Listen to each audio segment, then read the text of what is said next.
نبی پاک فرماتے ہیں میں بارگاہ خداوندی میں پہنچا، اللہ نے فرمایا ابھی میرے لیے کیا لائے ہو؟ میں نے کہا مولا وہ لایا ہوں جو تیرے پاس کوئی نہیں۔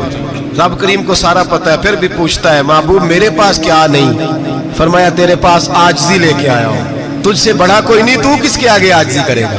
سب سے بڑا تو ہے، میں عاجزی لایا ہوں۔ تو کہا ابھی مانگ لے۔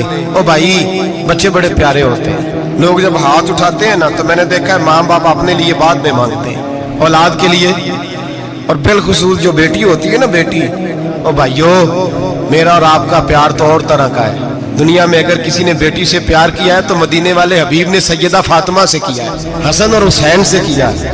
معراج کی رات جب نبی پاک سے رب کریم نے کہا کہ بولو محبوب کیا چاہیے، کسی کمزور روایت میں بھی نہیں ملے گا کہ نبی پاک نے کہا اے اللہ فاطمہ کے لیے کچھ دے، اے اللہ حسن حسین کے لیے کچھ دے۔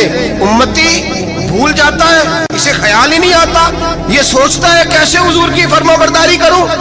میرے نبی کریم علیہ السلام فرماتے ہیں جب رب نے پوچھا کہ ابھی کچھ مانگ لے، نہ حسن کی بات، نہ حسین کی بات، نہ فاطمہ کی بات، نہ علی کی بات، نہ ابو بکر، نہ عمر، نہ عثمان، نبی پاک نے کہا اللہ تو میرے ساتھ گناہگاروں کی بات کر، اے اللہ تو گناہگاروں کی بات کر، یہ بھول جائیں گے، پھٹک جائیں گے۔ تو رب کریم نے کہا محبوب میں تیرے ساتھ وعدہ کرتا ہوں تیری آدھی امت بغیر حساب کتاب جنت میں داخل کر دوں گا۔ نبی کریم نے فرمایا مولا نہیں، یہ بات مجھے قابل قبول، یہ بات منظور نہیں۔ ابھی تو کیا چاہتا ہے؟ تو کہا اللہ تو مجھے سفارش کا حق عطا کر، تو مجھے اجازت دے، میں کہتا جاؤں تو معاف کرتے جانا۔